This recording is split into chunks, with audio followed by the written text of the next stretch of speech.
Behind the Red Line, Episode 61. The Red Light Ripper, Gary Ridgway, and the Women Seattle Ignored. USA, 1980s to 2000s. Dozens of sex workers murdered. Bodies dumped along rivers. A killer hiding in plain sight. In the early 1980s, during Seattle's boom years of neon, grunge, truck stops, and damp, evergreen forests, women began vanishing. Women who worked Aurora Avenue, the Strip, Highway 99, the motels, the corners, the tracks. Bodies appeared in the Green River, in ravines, in wooded dump sites. Not one, not two, dozens.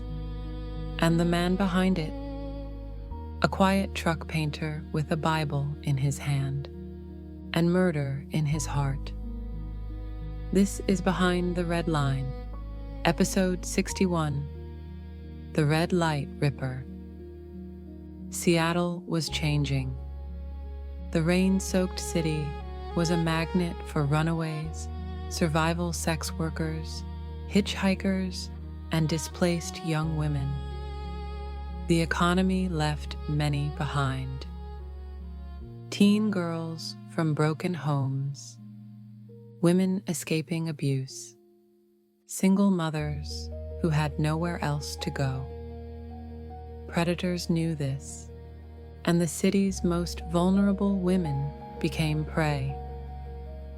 A man watched them, picked them up, promised safety. He delivered death. July 15th, 1982. Two boys wading in the Green River spotted something pale in the water. It was Wendy Caulfield, 16 years old, a runaway, a girl who deserved a life. In the following weeks, 4 more bodies surfaced in or near the same river. Deborah Bonner, Marcia Chapman, Cynthia Hines, Opal Mills, all strangled, all dumped, all sex workers or runaways. The press named him the Green River Killer. But the women on the street called him something else. The Red Light Ripper, because he hunted women working the red light zones. He chose women he believed would not be missed. Women police already dismissed. Women he thought were disposable.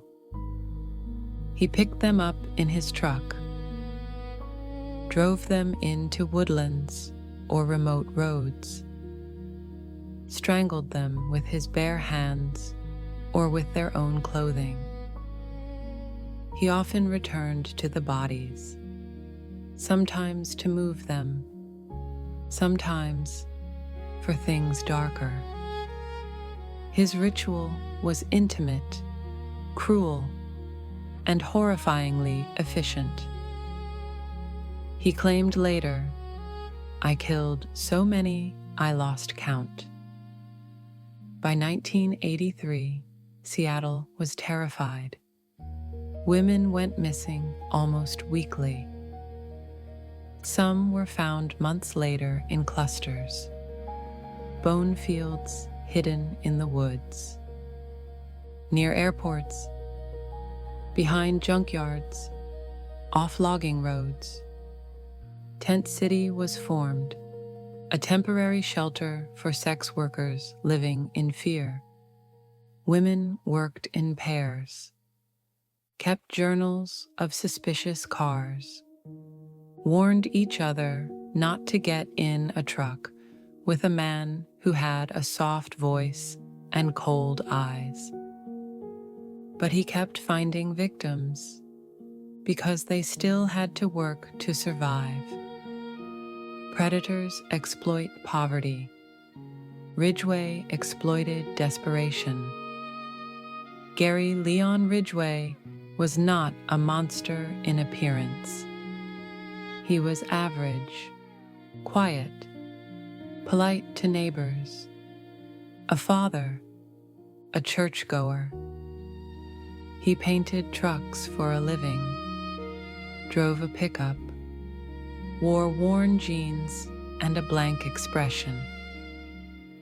But beneath the normalcy was obsession. He hated sex workers. He felt justified in killing them. He believed he was cleaning the streets. And he was shockingly good at hiding it.